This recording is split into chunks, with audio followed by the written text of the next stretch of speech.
Hello grown-ups and kids. I'm telling you about the time my mom signed me up for something called Caribbean Quiz. One Thursday, I was happy to wake up and see how many coins I got in a game. I was feeling good until I saw there were 3 minutes until class and I had not eaten yet. So I got on class for the 4th day of the Harlem Renaissance Week. Ben, my mom said, "Do you want to share your monologue first?" Yes, I had responded, so I read the monologue that I made of Claude McKay. When class was almost over, my mom said something like Caribbean Quiz. I was nervous when she said I was signed up for it. After class, I went into the Google Classroom to talk to my friends and realized I was supposed to be there to study for the quiz. The first question was the easiest. The question was, how long do you wash your hands? Everyone answered 20 seconds immediately. I was confident for like 2 seconds until I heard the next question. I was starting to feel frustrated until I heard the quiz was for participation, not a competition. The next day was Friday, also the day of the quiz. I was excited like I had won the lottery or something. At 7 p.m. it started, and I got on just to realize we had to wait an hour for it to start. Finally, the quiz started. The questions were easy, and I got them right like I was Paul Erdős answering what a million divided by 4.7 is. The rest was just fun because we had to make grown-ups smile, dance, or hum. It ended at 10:30 p.m. and it was fun, but the rewards were better.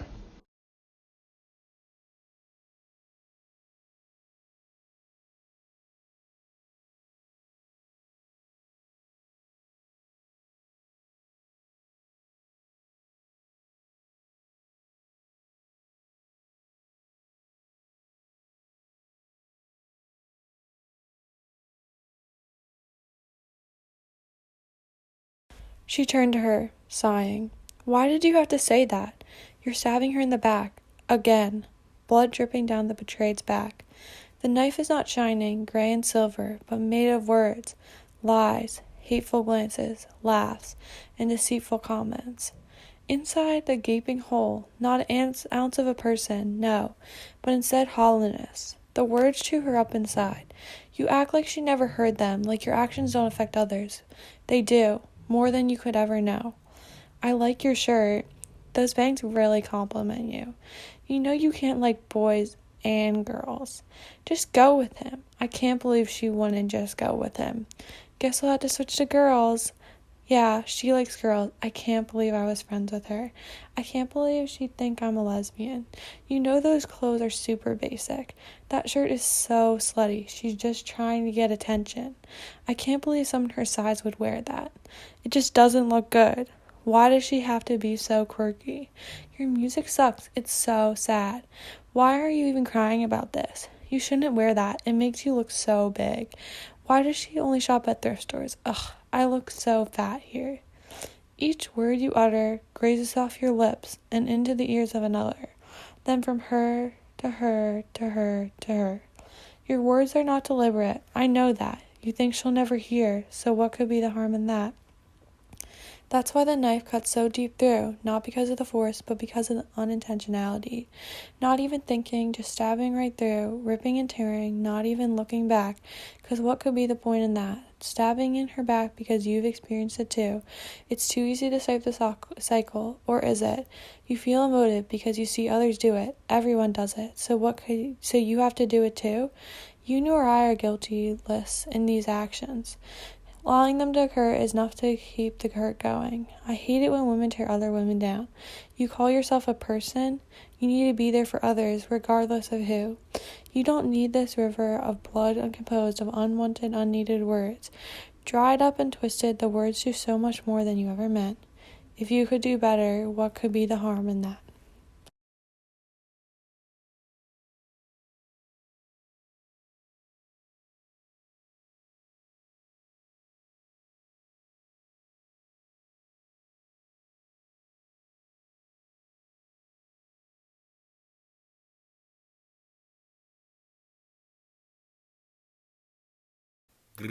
Oh my.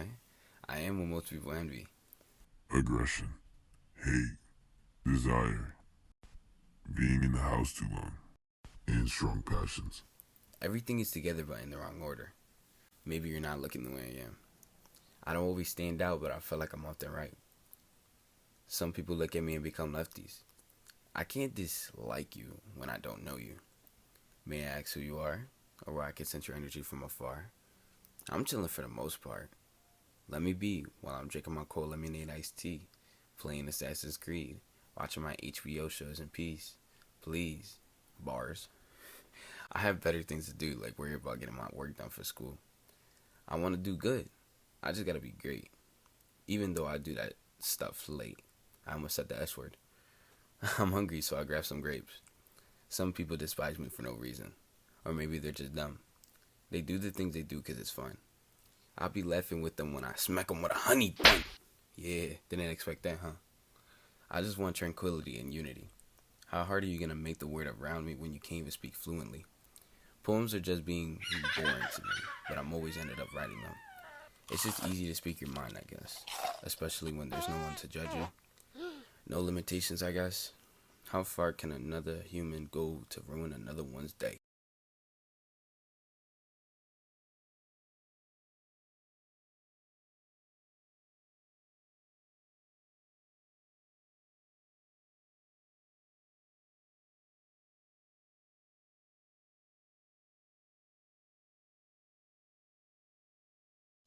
Better future for Philly.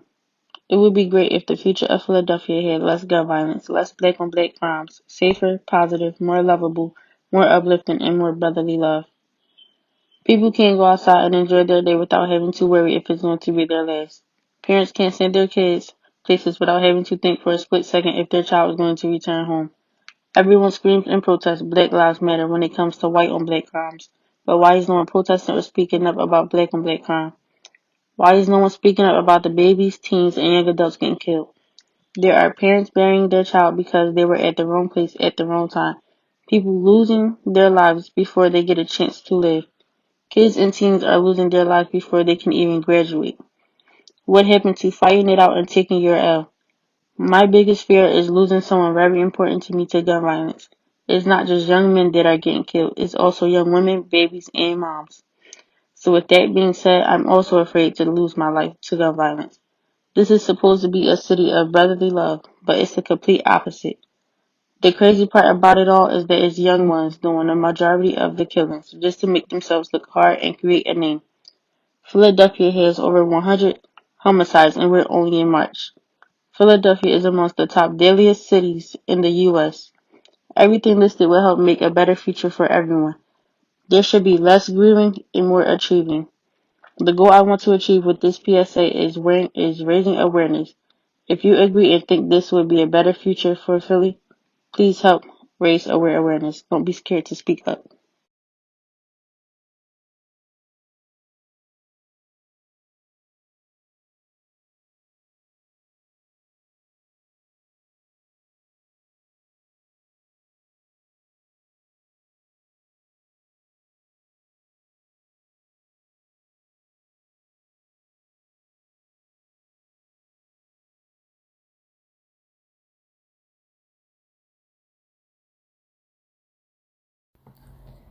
This is a story called Never Talk Back to a God.